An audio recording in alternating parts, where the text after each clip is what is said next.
Hey, welcome to Automation beamng.drive. Today I'm going to show you how to make a Canadian car. Thank you for watching.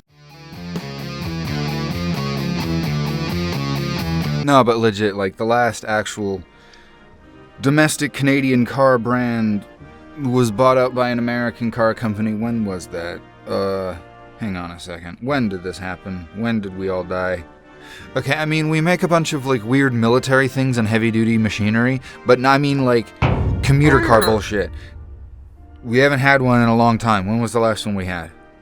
Okay, there was Acadian and Beaumont. Those were rebranded Chevy products. Those don't count. And Bricklin was, like, a weird one-off thing. That also doesn't count. Okay, yeah, our last actual domestic car brand made in Canada, made normal cars, was McLaughlin Car Company. And they went out in 1918. So there is no actual make in a Canadian car, so I'm gonna have to interpret it by what, Canadians, actual Canadians, not NPC Canadians, actual Canadians, want out of a car. So that actually does give us a time scale. As 1995. That's about as new as you want, because all that computer bullshit don't like the cold too much. You want it simple, you want it have to not be able to break. And contrary to popular belief, you don't want SUV, utility van, that bullshit. You want a wagon, because you can do what you need to do in an SUV and a wagon. And with regular gas at $1.70 a liter right now where I am, you don't want all that extra weight you have to deal with that's going to suck out the gas fast. You want something smaller. There we go, something like that. That's what you want. That's an actual true Canadian car shape. There you go. And because we use salt spray, not rock salt in a lot of places, you want stuff that's gonna last a while, because, like, holy shit, does that stuff eat through cars. So we're going with fiberglass panels. Whatever, this doesn't, you know what, actually, yeah, better. Go ladder chassis. And we're going with corrosion resistant. It's gonna buy you a couple extra years, maybe. And also, contrary to what you would expect counterintuitively, you want front-wheel drive, transverse, because, like, oh my good lord, rear-wheel drive is fun until you're doing it 9 months out of the year in hard pack. And it's not so fun anymore when you're driving it every day. Go with the KISS method. Keep it simple, stupid. I want this shit easy to fix, because it's going to break a lot. Because you drive 2 hours in any direction out of a Canadian city and you're in the middle of nowhere. It doesn't matter what province I'm talking about. And also, with gas hitting $1.70 a liter where I am right now, don't want no V8. You also don't want no i6 because that's NPC engines. You want a 5-cylinder so you can still get the torque to go up hills and, get yourself out of that snowdrift that got plowed into you the night before. And since gas is so expensive, you want to make as much out of the RPMs you get as possible. High RPMs are more gas, so you want long stroke.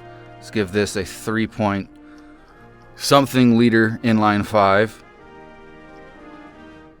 Yeah, just under 3.5. Sure, that's good to me. And you want +4, because one thing, you can look it up. The Canadian automotive assembly factories, for pretty much any brand that has American and Canadian ones, the Canadian ones have higher quality output. Usually recalls from companies that end up having to do recalls don't have to recall the ones coming from the Canadian factories. It's always the American ones.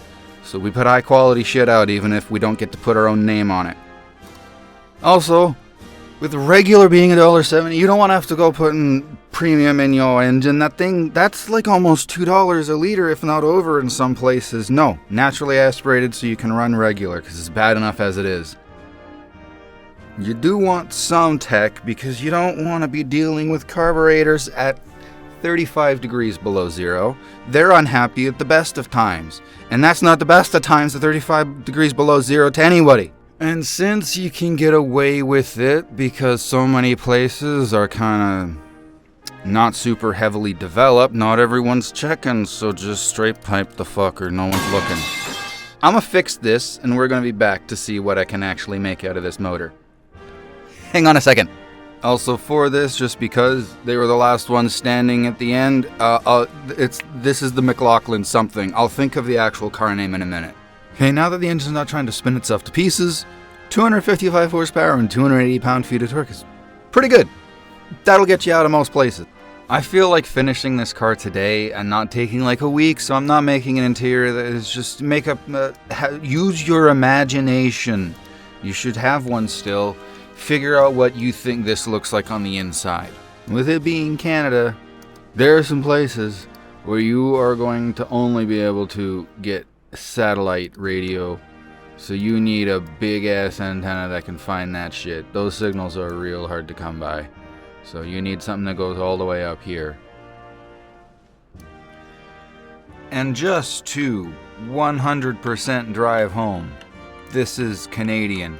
We're gonna pull a General Lee and we're putting the big ass Canada flag all the way across this. That would be an unchangeable option if we actually had car companies now. By the way, I decided to call it the Beaver Roughing It. Pull whatever interpretation you would like out of that. And the engine is the 3.7 heavy duty getting it done. And one other thing about this car that you would not think of outside of Canada. You gotta make door handles that you can really wrench on when they freeze shut during the wintertime. Like, these need to be structural door handles, not just functional. They gotta be structural, because some days you gotta lean into it to get those doors to unlock. One other thing is you want some good usable fog lights, because like, holy shit, that lake effect and field effect fog in the middle of the night or early morning can really come out of nowhere. A lot of people from the cities will argue that you need all-wheel drive or 4x4 during the winter. They're bitches. You only need front-wheel drive and a good 4-speed auto that won't slip on you, and you can bomb through anything with the right tires. Anyone who says anything else doesn't know how to drive. A locking differential, though, that is some special magic that you can get out of some wild things with if you have. And also because even in normal places, it ain't too hard to get out into the boonies. It's always good to have a skid tray, because dirt roads show up out of nowhere sometimes in some places. Okay, so I tuned it to a little bit more, 260 horsepower. And let's see how well this thing deals with Canada when it actually has to drive around in it. This isn't Canada. I wanted Canada. That's a lot better. Alright, now we can actually try this car out in its proper environment.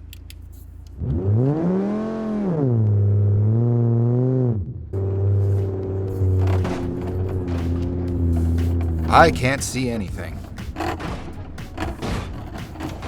Okay.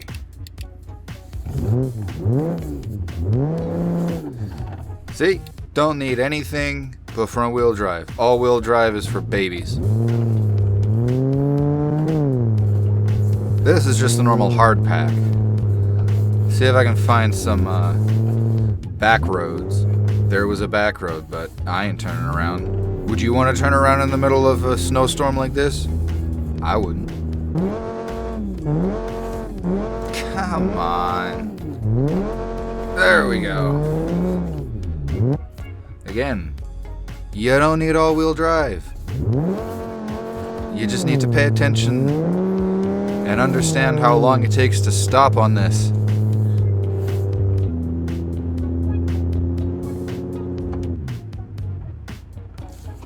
There's a back road. Alright, let's try this on some not so nice terrain.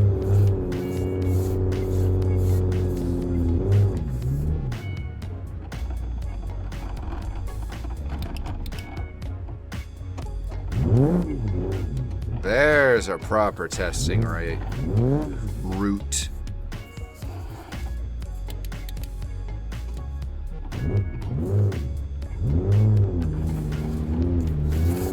Alright, now we get to see how well this thing can do in this kind of condition.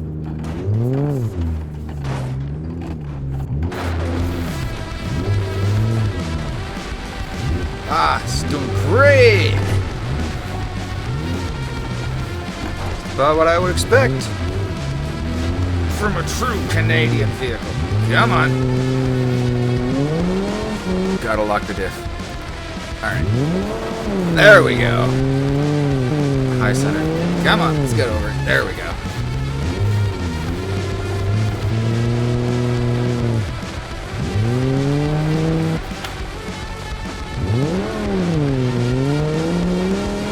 There we go. Just got a fucking pinner. Oh, I went the wrong way. Ah, that's the one.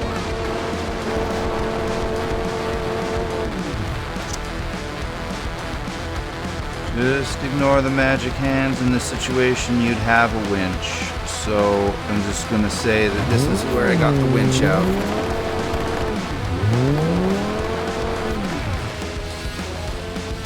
Got to winch it a lot through this section.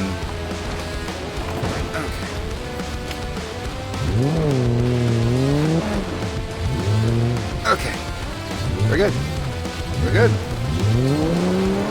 I said we're good.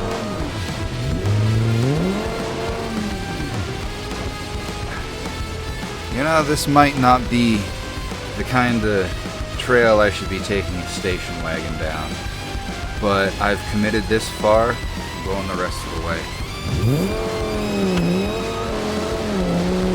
Come on.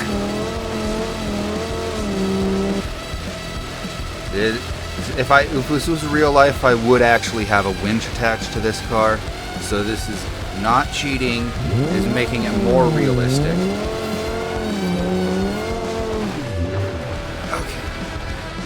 Alright, hard part over. Smooth sailing from here.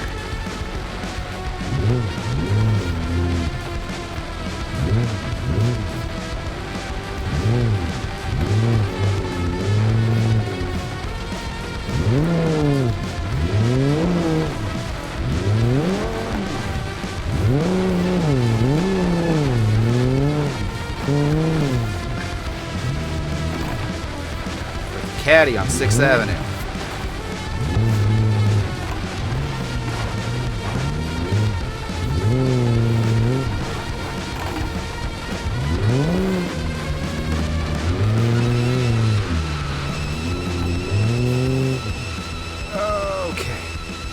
So, I think I can say I have definitively proven that 4x4 is bullshit. Just front-wheel drive and a powerful winch, and you can get through the hardest terrain imaginable. Say I'm wrong. All this footage exists. Say I'm wrong. Now the question is, can I get across the hills? Because this car doesn't have a lot of ground clearance. And, you know, terrain be damned, water's gonna do damage. Let's try. I'm gonna pull out the winch early. Come on. Okay. Not go into the river. Would like to stop driving in a straight line like this. Start doing a straight line towards the top of the hill in this direction.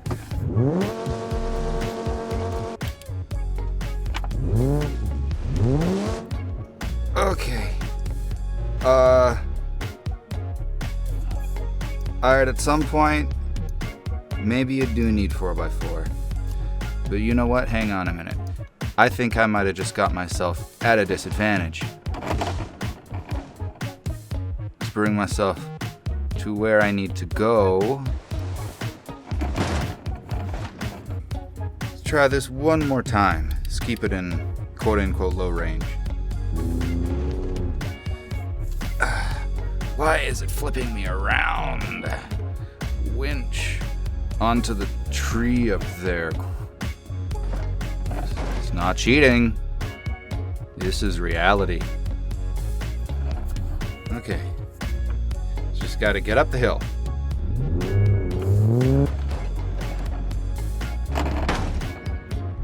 Just trying to get myself up over the initial hump. Maybe I can make it up the incline once I get over this little whoop whoop whoop whoop right here.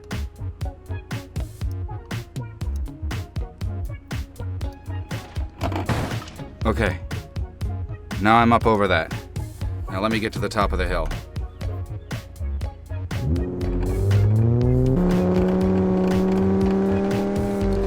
Okay, fine, I admit it, whatever. Maybe you do need 4x4 in a situation like this.